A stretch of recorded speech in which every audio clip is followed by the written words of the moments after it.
ครูเขาสั่งให้ทำจำต้องก้มหน้าทนเราเป็นเพียงทหารเกณฑ์คนจนใช่ลูกในพันใช่ล้านนายพลโทเราแค่พ้นทหา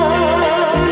เกียรติต้อยต่ำหน้าดำก็เพราะทำงานอยากขอร้องท่านผู้การได้โปรดสงสารทหารสักหน่อยผมร้องเพลงมาถึงท่านผู้พันผู้หมวดเก้าร้อยโปรดเอ็นดูผู้น้อยหลังไปนิดหน่อยอภัยเถิดครูอย่าได้คิดจริงจังพวกรุ่นหลังรุ่นพี่เราน้องใหม่ปีนี้วอนรุ่นพี่เอ็นดูจะทำอะไร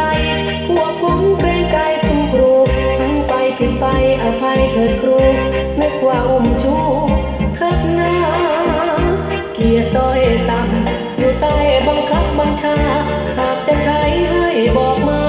พวกผมไม่ว่าถ้าแป้งทำได้จงปราณีพวกผมพลัดที่มาจากแดนไกลหากคนฝึกไม่ไหวพวกผมคงไม่อยู่ร่วมชายคา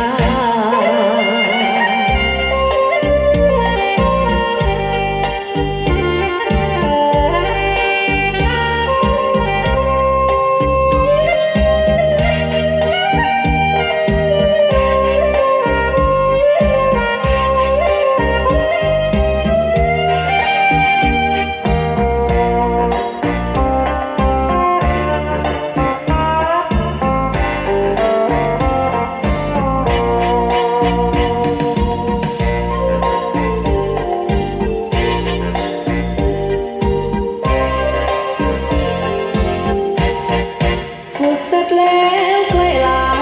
คอยก่อนนะน้องพี่ลาผู้ฝึกใจดีคืนท้อ